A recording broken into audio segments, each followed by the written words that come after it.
I'm John, I'm Rob, and this is the Move On podcast. where we talk all things NFTs and the rise of blockchain gaming. So Rob, it's been NFT.NYC 2023 this week. It has. I haven't been there, but you have. So let's get some news.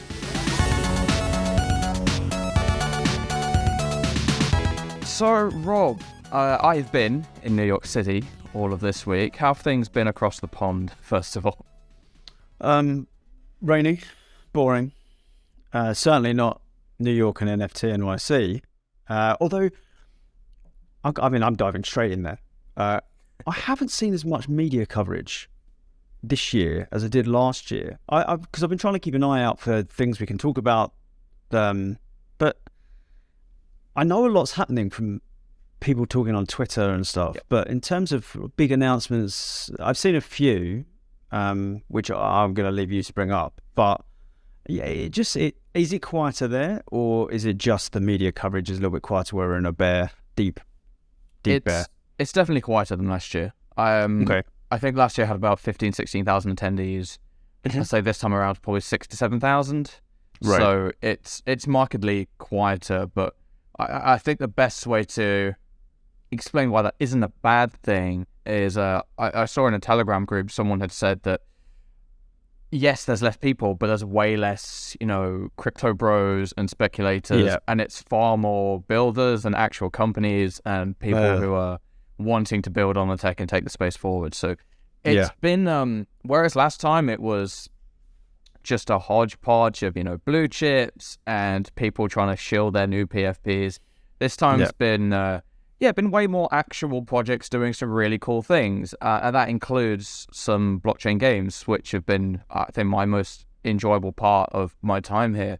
So on the gaming floor, on floor 3, where the Atomic Hub booth was, MetalCore had a demo room available, a whole bunch of Alienware laptops, actually, hooked up to external monitors. Well, yeah, for sure. I was able to speak to, of course, one of their founders, Dan Kim, last year at NFT.NYC. I don't believe he was in town this time around, but I was able to try the game out. And I think it was a couple of weeks ago we published our video of the top 10 most anticipated Web3 games of 2023, and we put MetalCore as number 1. And after playing it, I think I can safely say I'm very happy with making that choice. It is PlanetSide 2. Like, if you play PlanetSide 2, you know what MetalCore is. I mean, they only had 4 stations set up, so they had to spawn in a lot of AI enemies to try and kind of simulate what it'd be like. But yeah, the little scenario that they had kind of took you through. There's some cinematics. You got dropped into this game world, and they put you in this mech, and you basically fought your way up a hill to a base of some sorts. Got out the mech, shot down some guys, got some capture point, had to defend that, and then it was like, great, there you go. So yeah, I mean, it wasn't very long. I'd say it was about a 10 to 15 minute demo, but it showed everything that I hoped it was going to be. And when they described it as Web3 PlanetSide, I thought, hey, that's a really cool idea, but I mean, I need to see it in the flesh. But I think now I've played it, I can safely say that that's what they've built, and I can't wait for it to come out. I understand that they'll be sending out some beta codes in the next few weeks. Oof. So yeah, looking forward to some more people getting their hands on that. But in the meantime, we got some great footage that we'll be able to share in the next week or so. So yeah, looking forward to sharing that with everybody. Amazing. I think the only reservation I have is that PlanetSide's success was always and is always contingent on having enough players to populate the worlds, which for an MMO, it isn't quite as many as people think. Their servers are often full, even though they haven't got the sort of numbers that World of Warcraft or whatever has, because it's all in one simultaneous world, or rather 3 kind of shards. But you still need the players, and obviously player acquisition, player retention in Web3 gaming, I mean, in any gaming it's difficult. In Web3 gaming has been tremendously difficult. That's my only reservation. But if the game's good enough, I hope the game being good is enough to get people through the door. Yeah. That's my only worry, because a game like that sparse on players, it just won't. I mean, can't really work. You'll get bored with AI and stuff. Yeah. I mean, you could tell it was still kind of pre-beta, and there's a few things they need to work on. But yeah, the visual fidelity of the game is fantastic. I mean, all of those trailers and the images that they have on their website of gameplay footage, it's exactly what it looks like in the flesh. I will say they were playing it on, incredibly beefy Alienware laptops, so what your experience might be at home on a lesser machine, I guess time will tell. But it was it was a really, really cool experience. Also got to chat to one of the team there as well. For the life of me, I cannot remember his name, which isn't brilliant. But we'll be publishing that in the next week or so as well. So yeah, very excited for that. They weren't the only game that were demoing at the show. You were at NFT London. Do you remember Valeria Games at all? Yeah, so I mean, there isn't very much from NFT London that I bothered to remember, but that is one. Yeah, they were one of the few ones. So in London, they didn't have. I think they were pre-showing anything. They had the IP, they had all the characters, they had the little like Pokemon-esque trading cards that they built, but they didn't have the game ready. And they have a pre-alpha, or right now have a pre-alpha ready at NFT.NYC. It's a pretty interesting game. It's very mobile gamey. It's so you effectively you create a roster of 5 creatures, and then you go up against some other guy. You get to see what 5 creatures they've picked. You pick your best 3, and then it's a weird combination of like a card game and a kind of real-time strategy. So basically, you have your 3 creatures. And at the bottom of the screen, you have loads of abilities that require mana. Your mana kind of is always perpetually refilling. So, you get 1 mana, then you see the bar fill up, you get to 2, bar fill up, get to 3, etc. And then you can choose, I don't know, the cards will have various effects. Some will be AoE attacks, some will be defensive, some are healing, etc. And then you play the cards, and on the left-hand side of the screen, you can see those abilities queuing up. So you can see, my opponent's AoE is going to go off in, I don't know, 5 seconds, so maybe I need to queue some healing or a defensive, and it's a very kind of intense back and forth PvP experience. I mean, it only takes I guess 3 to 5 minutes for a game. I mean, you could stomp someone in 30 seconds, but it's unlikely. But yeah, it was a lot of fun. I think I have this. I do have this with me. This is not planned. They had some card packs they were giving out, actually. Valeria Games booster packs. I haven't opened this yet, so I think I should probably just open this on the podcast, Rob. What do you think? Yeah, I'm for it. I'm for it. It could be one of those viral clips where you get something worth a fortune, although it seems desperately unlucky. Who was that? Shiny Henri. There was a Pokemon streamer who on Twitch was opening card packs, and someone donated like $10 to be like, next pack you get, like, bend the pack in half before you open it. And then it obviously makes the cards within the pack worthless. He was like, okay, fine. And then pulled a super rare card. And he was like, oh my god, this is like a $10,000 card, and I've completely ruined it. I quite watching those videos. They are there's a weird cruelty to them that's quite intriguing. Here's some of the cards I've just pulled.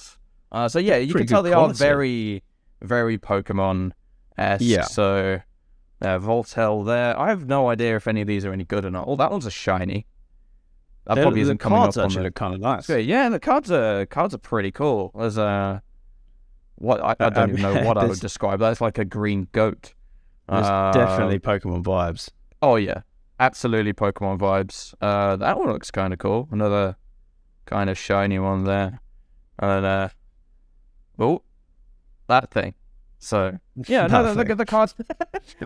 Hey, I could describe what Pokemon characters they look like, but I'm sure they don't want those associations. No. So I'll refrain from doing that. But yeah, no, the physical cards look really cool. I also have one of the metal cards, which is really, really sick. I remember seeing those. Didn't we queue up to see if we could get our hands on one of those in NFT London? Yeah, I swear we did. I don't think we managed to get one. No, I can't remember if I was with you or Jimmy, but they had a table of them, and we were like, "Are they free?" Because as far as swag goes, I want one. For the most part, they were just giving out these packs. Yeah, and the event people turned up. But if you played a game and you won, then they gave you one of these. That's a good idea. Fully metal cards in one of these cases, and it is super cool. They must be. I wonder who's weighty. backing them. They look good, but they've clearly got some decent financial backing behind them. Yeah, it's it's strange. Again, the game is pre-alpha, so there's things they need to work on, and I think on the UI front, you could particularly tell some of the text they're using are like the default, fonts. So there's parts of it that look a bit janky, but I think give them a bit more development, a bit more time, and I think it will be a really quality mobile game. And I mean, they went from NFT London 6-7 months ago, where they had nothing, to the alpha they have now. So yeah, they've come along a good way. And again, I've got footage that I'll be sharing in the coming weeks. So nice. Yeah, looking forward to that. Okay. Has there been any? What's the biggest announcement you've seen or heard so far? There's been a few. Obviously the Razer news kind of kicked off before NFT.NYC. But I didn't realize that Razer are backed by Animoca. So this is interesting. I looked in. So I wrote an article, as you can imagine, on Razer opening that incubator, and I did. So I'm opening the article while I talk about it. So I did a little bit of digging, because they'd invested in a number of different companies, like Loop Deck, which is really cool if you're a streamer or a photographer. Lots of photographers use that for editing. THX and lots of big ones. And then one name. So I was looking at who Z Ventures had invested in, not ZW3i, their Web3 branch, but who the original VC fund had invested in. And they invested in both Animoca Brands and Fort, interestingly. Interesting. Fort doesn't really get mentioned anywhere, but then ZW3i, they say they're working with Animoca Brands as well as Amazon Web Services and a number of others. So I really think that's, as I said in my article, I think that's big news, perhaps bigger than it first sounds, because Razer they are like the hardware brand, and for gamers, for particularly like esports and stuff, and have been for a while now. So yeah, that's pretty cool. I wasn't sure if they are they at NFT.NYC. There's an Animoca portfolio day going on later today. I believe they might building. Yeah, I believe they've got, or they may have someone on the ground there. I'm not entirely sure, but I know Sebastian Borgia and a few other people are there, so I'm looking forward to checking that out later. But yeah, in terms of big announcements, it's been strange. It's been more about kind of coming together and being in the same room as several people, rather than there being like massive announcements on the ground. For example, last night, Steve Aoki had, I think he partnered with a Sandbox to have some kind of event. I know D-Gods have been making a lot of waves with Frank's birthday party at Joe's Pizza, and a few other events they did on Times Square as well, which are really cool. Dead Feathers and Adam Bomb Squad held an event in an ice cream parlor, which, I mean, it was free ice cream, so I was there. But yeah, I think it's been much more about bringing different collections and people together. I don't know if there's any particular announcements you've seen across the pond that you wanted to raise. There was one, I was a little bit confused. I saw a couple of outlets covering it, and they made it seem like it was announced at NFT.NYC, but I'm pretty sure you told me about this 2 weeks ago. And, and it wasn't like one of those, have you had the embargoed news? Like sometimes we have those sort of conversations where it's like, have you had this embargoed news? And we don't say anything to anyone. I'm pretty sure you already know, but it was Doodles and Pharrell. Yes. So has anything happened at NFT? Why are some people all of a sudden talking about that? I don't, maybe I'm completely blind to this, but as far as I'm aware, I've not seen anything on the ground at NFT.NYC. I mean, I know Pharrell joined them as their chief, I think it's chief creative or some kind of chief role. Like Lady Gaga did for Polaroid. Yeah, pretty much. But joined them at NFT.NYC last year, and I know a lot of people have been like, well, what?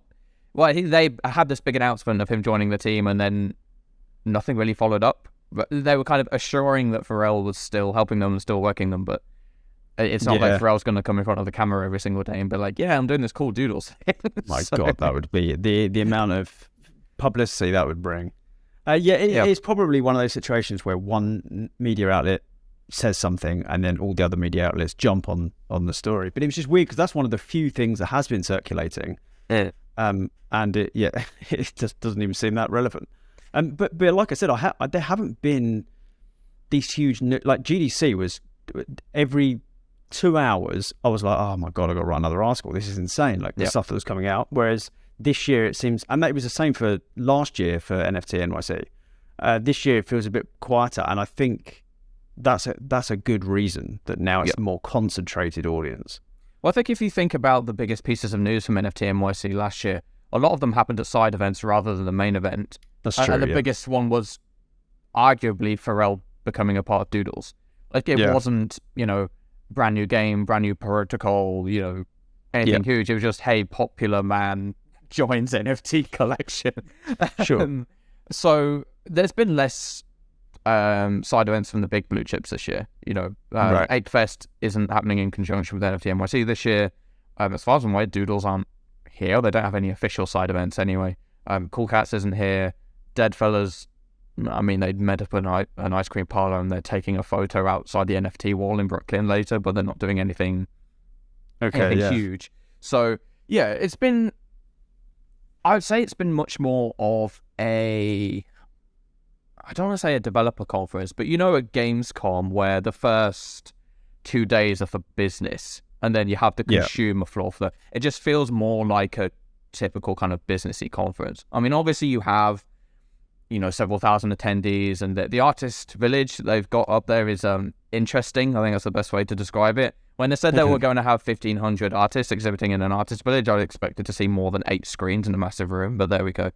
But it's been a really good way for multiple people building in the space to come together. I mean, I've been able to, I shared the stage with Jeffrey Pabst from Loaded.gg, who represents, Dr. Lupo's Summit 1G, all the big streamers, and also Don from Shrapnel. I've been able to speak to some of the Shrapnel team. They weren't, or they didn't have a playtest available. They will have a playtest available at Consensus in Austin, Texas in 2 weeks. So, I mean, if anyone's in the area, go and check that out. I got to speak to some of their team. Things are coming along very well. They have such an enthusiastic team. I spoke to Naomi. I cannot remember her exact role. I think she's one of the co-founders. But they're all just such a ball of energy. She took me through the how Shrapnel came about and just how small the team was when they first started. It was about 5 or 6 people. And they exhibited at GDC, so I think some of the people listening to this may have already played it. But people are comparing it to, the top-end AAA shooters, your Call of Duties, your Halos, your CSGOs, etc. So, a lot of exciting things on the ground. A lot more tangible things. As I said, it's a lot less of this, hey, we're launching our PFP project at NFT.NYC, go buy it. It's, look, hey, we're building this. We've got a mint coming in like 2 months, 3 months.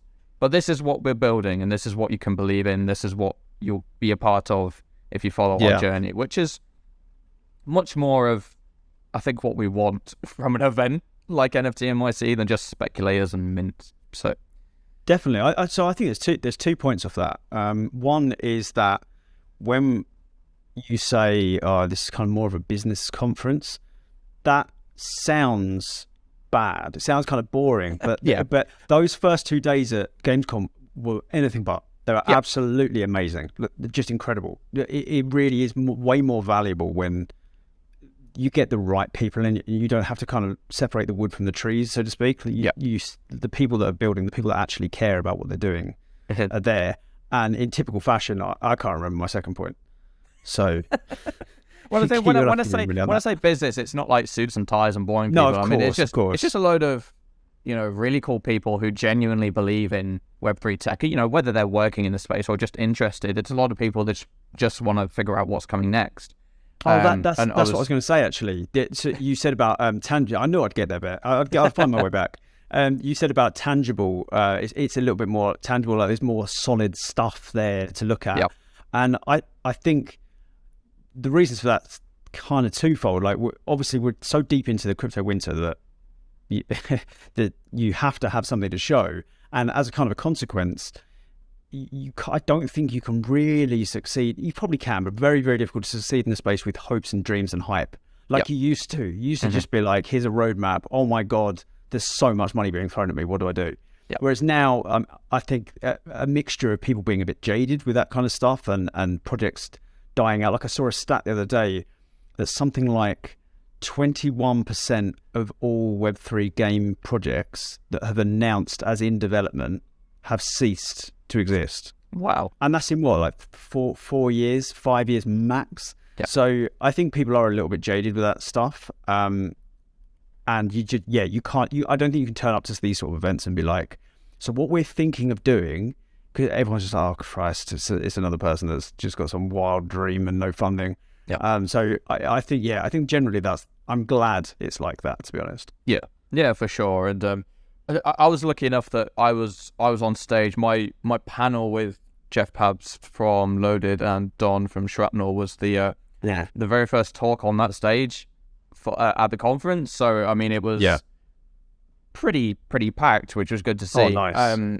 And yeah, I think you just got the sense from. I mean, I think Jeffrey Pabs from Loaded is in such a great position. It's great to see that he's so enthused about Web3. I mean, someone who, you know, they help manage literally the biggest streamers in gaming. And I mean, we all know how important streamers and influencers are to game success nowadays. So it's great to have him be enthused about the space, and it was great to see the reception. I think a lot of the panels and a lot of the talks last year were, oh my God, Web3 is amazing. This is so cool. And I'm not going to lie, there were some, well, how do I say this in a diplomatic way? Some utter morons on stage. There it is. They'll talk about, hey, my friend played Dookie Dash and earned 2K in 5 minutes. And they're like, yeah. It's like, why are you celebrating that, you absolute melt? Anyway. Yeah. So there are still the odd people there that are probably not the best for the space. And some people will be. Some people are like, oh, hey, you know, this is the future, playing a video game for 10 minutes and earning loads of money. Like, no, that's not. But there's far, far, far more level-headed people that, you know, really want what's best for the space and realize the potential of the technology. And it's not in a sense of, oh, this technology is going to be amazing, buy our NFTs now. It's, you know, we're still a year away. We're still lots of time away, but this is what we've got right now, and this is what you can expect, and that's way more of what we need. I've been pleasantly surprised, actually, by the amount of people at NFT.NYC who listen to this podcast. No way, really? Yeah. I'm also like, even though our numbers are good, like, and always increasing, I still presume I'm shouting into the void. I just because we don't have a chat running, you know, like we're not streaming, so it's hard to not think you're just shouting into the void. So so have people talk to you about it? It's been more than a handful of times now. Whether I've been on the show floor and someone's like, "Oh, hey, you're Hydro, you do the MetalCore podcast," or I was at an IMX event 2 nights ago. They did just, you know, casual drinks. We'll hire a place out, go chat to people.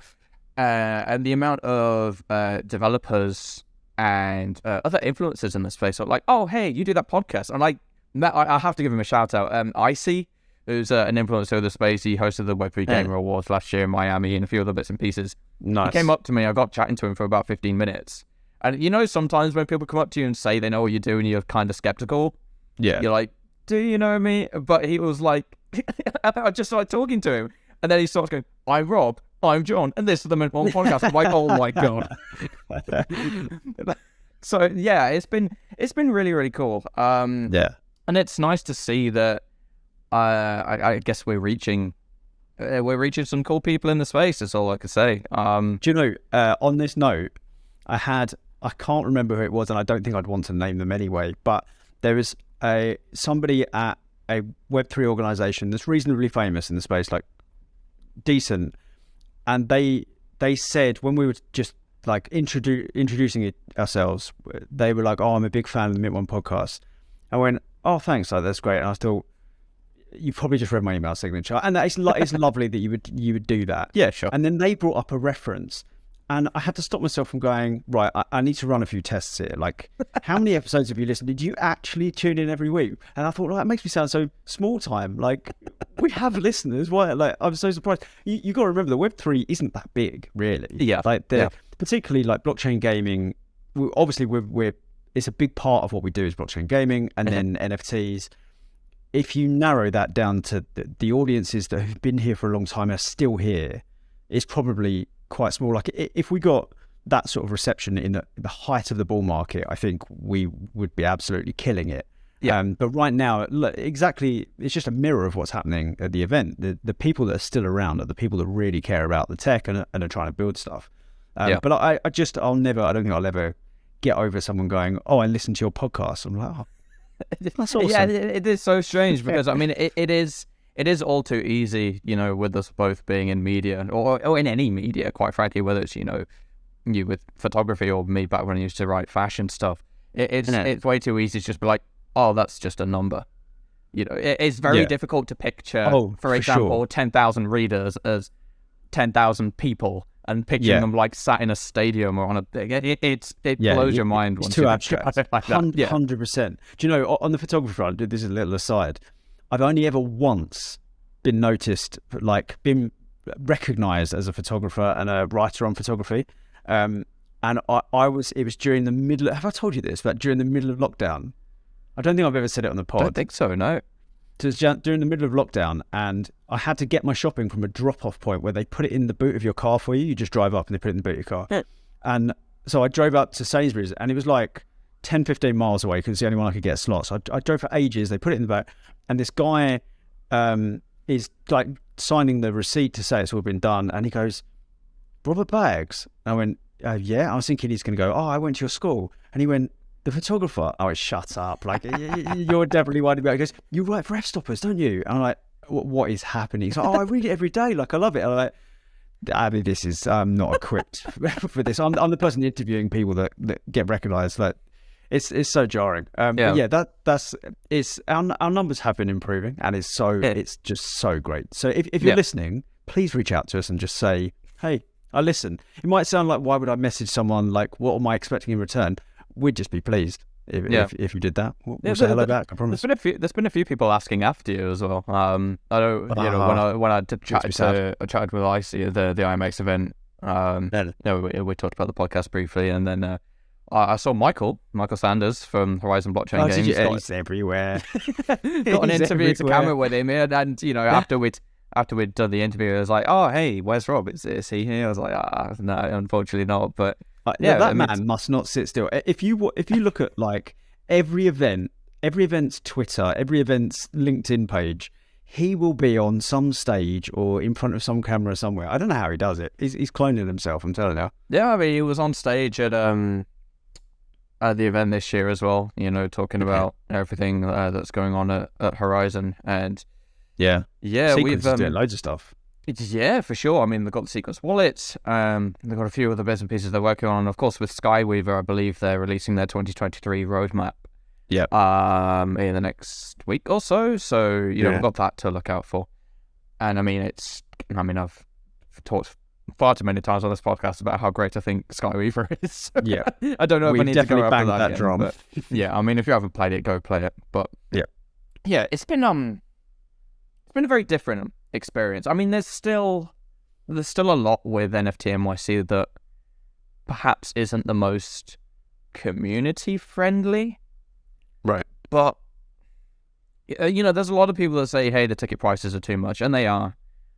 But last year when it was, a decent time in the market, there were a lot of, these speculators and crypto bros, etc., that were more than happy to fork out, 0.3 ETH, 0.4 ETH to go attend NFT.NYC. And I feel this year there's been much less of that. I know there's been some criticism of the team that, hey, the ticket prices are too high, the sponsorship prices are too high. And yes, they are. I mean, go to Web Summit Lisbon, you can get a huge booth for like half the price to be in front of 80,000 people. But yeah, I think just being able to be in NYC and be at all these events, I think the people that came here just to attend the side events and didn't get a ticket for the main event, I think there's still like plenty of opportunity to go to all of these, parties and drinks and things, and the Animoca Portfolio Day is completely off-site, and there's so much in New York for NFT folk, and it's I spoke on stage with Jeff and Don about kind of the shifting sands in Web3 and how perceptions are changing, and we got onto the topic of whether we thought there'd be one game that changes, gamers' perceptions, or whether it'd be several. I said it would be several. And I think from speaking to plenty of people at the event, last year these were like hypothetical questions. It was, what game will it be? What genre will it be? And it's like, it'd be cool if it was this, or it would be cool if it was that. But now you have these conversations, and it's like, I think it'll be several games, and I think it'll be this specific game, this specific game, this specific game. And it just feels like there's so much more to hang your hat on now. And I mean, who knows what's going to happen with NFT.NYC after this? I mean, fingers crossed it'll be back in 2024. How many people will turn up? Who knows? Will it be the same vibes as it's been last year? Will it be back to crypto bros? Crypto bros, rather. I think it depends on the state of the market. But I mean, we have seen Ethereum go to $2,100.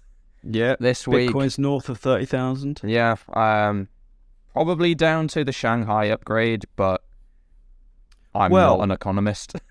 So I was kind of, I mean, again, obviously neither of us are economists, and I am perpetually wrong in every price prediction I make.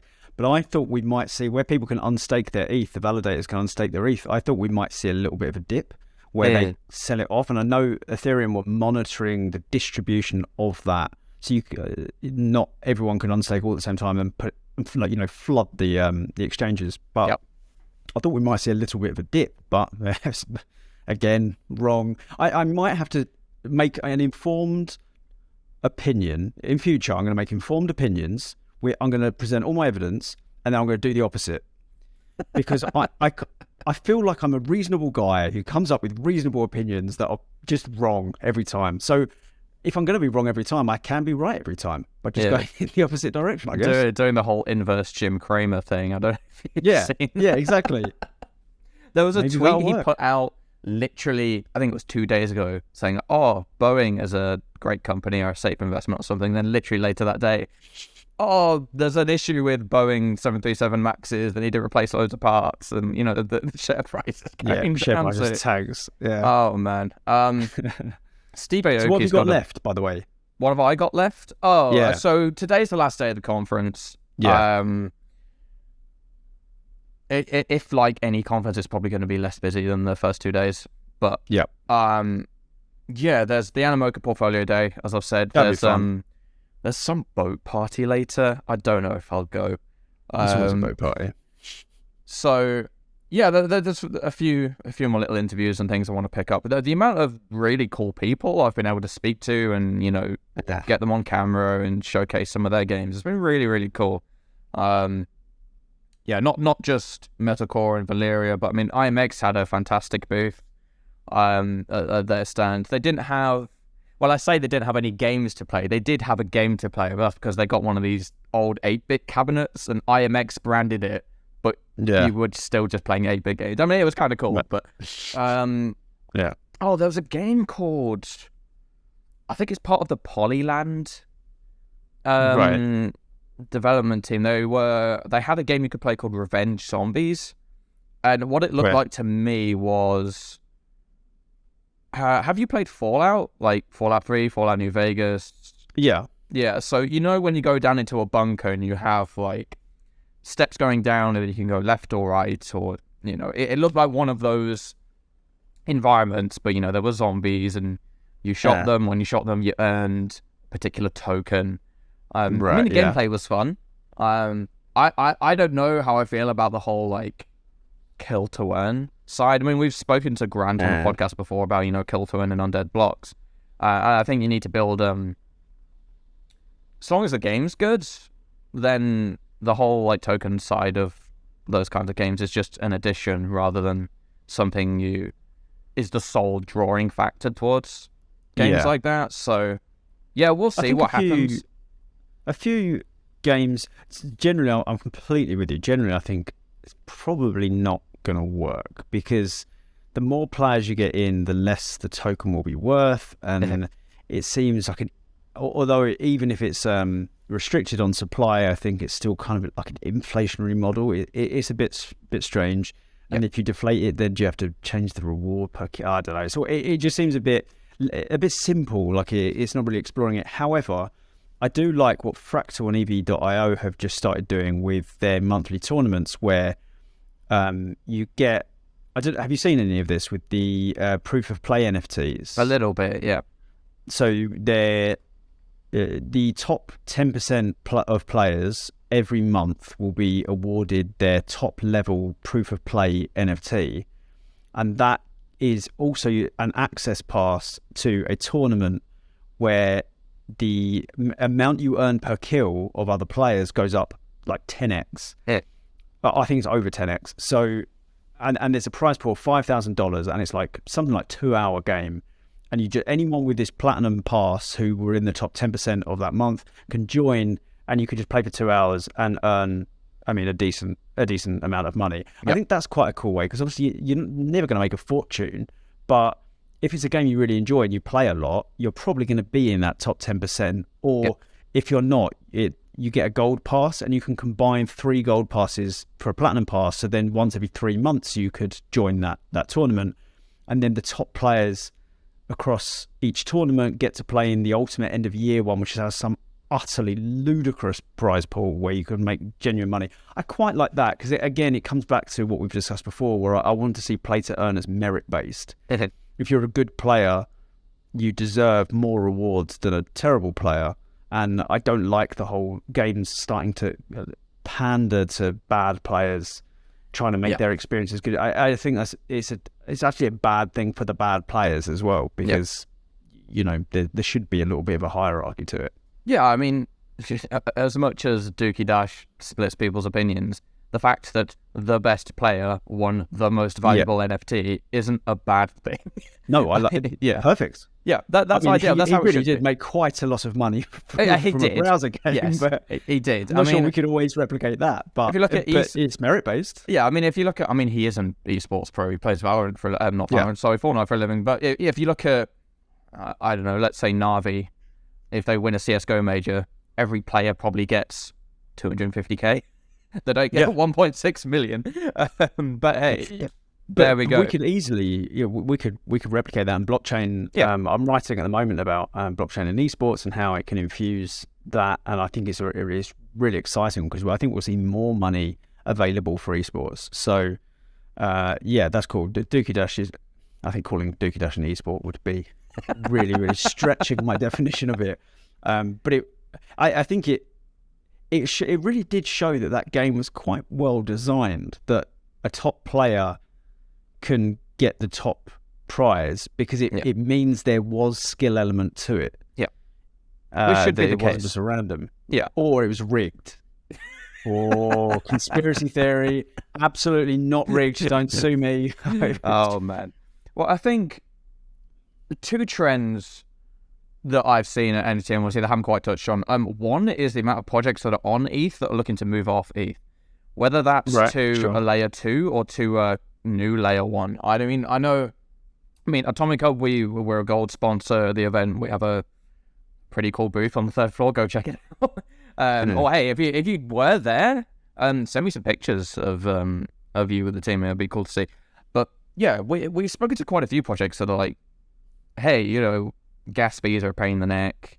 And as soon as you tell people about wax and about, the speeds and the low cost of transaction, people get enthused. So we'll see where that goes. But on a more tangible note, Gaz from CritterCraft has been at NFT.NYC, and he brought his Steam Deck with him, not just to sit in the corner and play video games, but to showcase a game he's been building in the CritterCraft universe on Wax. So for those that don't know, Gaz and Chaz, outside of CritterCraft, developed, I think it's freegames.org or freegames.com. It's basically the world's largest site for free, browser video. And he's and I've got an interview coming out with him that will go into this a bit further, but he's going to develop loads of different minigames, and you'll be able to purchase a CritterCraft NFT, or use some of the NFTs you currently have, and that can be your character throughout all of the minigames that he's building.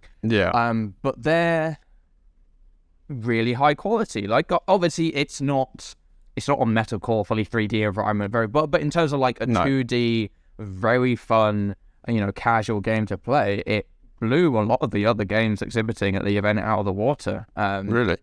I think the first day we came, and a lot of people at the event had never heard of CritterCraft, and as soon as we started talking to people about it and showed them the Steam Deck, they were like, holy shit, this is really cool. So exhibiting on a Steam Deck is kind of cool, to be fair. I mean, at the start of the first day, he was just kind of tagging along with us, and then I think yesterday, midday, there was just this like huddle of people around him as he was showing the game off. And man, it looks so cool. He's had two that he's shown me in person. One is kind of a side-scrolling, you shoot enemies as they come across the screen. Pretty fun. And the other one is, those maze puzzle games that you get on mobile where it's like, oh, you have to hit every square on this. Like, you can only swipe up, down, left, or right, and your character moves. Okay, so he's done one of those as well. Again, pretty fun. So, yeah, he's I'm not sure when the podcast episode will come out, but I think a week or two after NFT.NYC, he said the shooter one will be entering beta, and some members of his community already have access. So, yeah, it's cool to see games on Wax really get a kick up the ass. Quite fun, because for the longest time, like, it's been kickers. It's been, I mean, even something like the Forge Arena, which is super, super cool, it's not quite on the Epic Games Store yet. So, it's difficult for it to kind of build that audience that it needs. Whereas something like the games that the CritterCraft are building, they come from very experienced devs. Yeah, they're super experienced for casual games. We're not looking at like AAA huge things. But I mean, as we discussed on the podcast before, casual games are super important for Web3 and for onboarding. Absolutely. And, yeah, I'm hoping that'll do good things for the Wax chain. But yeah, I think I've gone through a lot of the main points of NFT. I mean, other than the weather, it has been incredibly hot here. Oh, really? Yeah, so the week before this, it was like, I've converted to American weather now. I'm here. It was about 60 Fahrenheit, 60, 65. I don't know what that means. I really don't.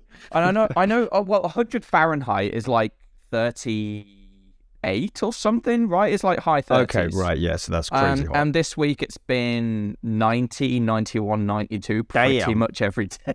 Yeah, every time I switch on hot. the TV, amongst all the TV ads which try to sell you some kind of medicine, and they list all the side effects that immediately put you off it.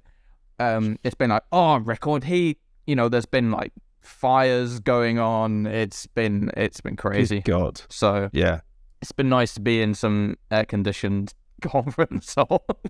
Yeah, I bet. But like you're not coming back to that. No, the second you step outside, thank God for that. And the second you step outside, it's just this wall of heat. It is atrocious. But yeah, I mean, just as an overview, I'm not sure what I was expecting coming into NFT.NYC. I knew it wasn't going to be as busy, but last year had its.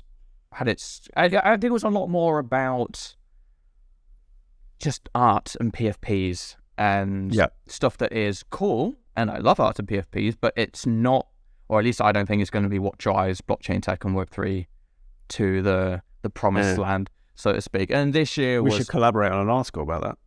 Yeah, we should. And this year was a lot more about, hey, there's this cool game that's using blockchain tech, or oh my god, Roadhounds, who have been so this guy was like the ex-editor of Metal Hammer, and they've been like organizing like gigs and stuff for rock and metal bands for like the past 20 years. They created a company where basically, you purchase this NFT, and what you're basically doing is helping to support up and coming rock and metal bands.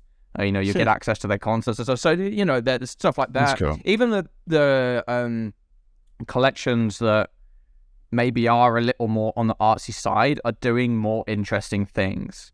It's not just buy this and make money. It's, buy this and get access to this, or here's some cool merch we do. Here's some cool digital stuff we're doing. It's a lot more of the stuff I wanted to see last year, and I'm glad that it's this year. It might be less people, but it's the people you want, and it's the projects you want, and it's the people that are genuinely interested in this space and where it's going and helping to build the future. So, there we go. Well, glad to see that. That's exactly what we wanted, and we've been crying out for utility to take over for some time. So, perhaps we're finally making headway. Fingers crossed. Oh, one last thing. Steve Curran from Burn Ghost. Yes. I went to the media preview for his launch party last night. Very, very, very cool. Is it? Yeah. I saw some stuff he put on Twitter. It does look so impressive. they hide out this it's kind of every space. There's loads of projectors, and they were showcasing some of the NFTs that are coming up for that, and on where they're looking to take casual games. And I mean, they've got backing from Drive by DraftKings and Bitcraft. And they I think that project's gonna go somewhere. I mean, hey, you don't get backing from Drive by DraftKings and Bitcraft without doing something cool. Hey, I got my oven mitt, and I got my branded lip balm, and all the other weird and wacky merch. And McCain's there. Well, McCain's there. Oh, but I didn't see McCain's actually. Come on, boys! You got to turn up to these events. Hey, those degen fries at London were really good. I still have the box back home. I took it back with me. My hoodie is 2 meters from me, still hanging. I don't know if you're wearing it much, but it doesn't get a great deal of wear. I don't go to many chip-based events, but should I will be wearing it. There we go. So yeah, that's episode 63 of the Metal One podcast. Rob, where can we find you? Look at the camera. I always have to utter that, don't I? You can find me at tokengamer.io for daily blockchain gaming news. Then please download the Token Gamer. We're kind of having to rebrand it because it was always the Wax companion app, whereas now it's your blockchain gaming companion app. We have integrated Polygon. That is now live. It's in beta, and we need people to test it. So please, if you have any Polygon NFTs, hop in the app. Link your wallet. You can't do any signing of transactions, so there's no risk to your NFTs. It literally just looks up your wallet, so you can see your NFTs and it lists the value of them and bits and pieces. So yes, if you can check that out and let me know your thoughts, that'd be great. We still have our YouTube, which we just haven't had the time to really produce the content quality that I want. I don't want to just throw up rubbish, but we are looking at making some videos for that. We've got some really cool articles in the works, and at Token Gamer News on Twitter, I guess, where we're usually rambling about something. John, where can they find you?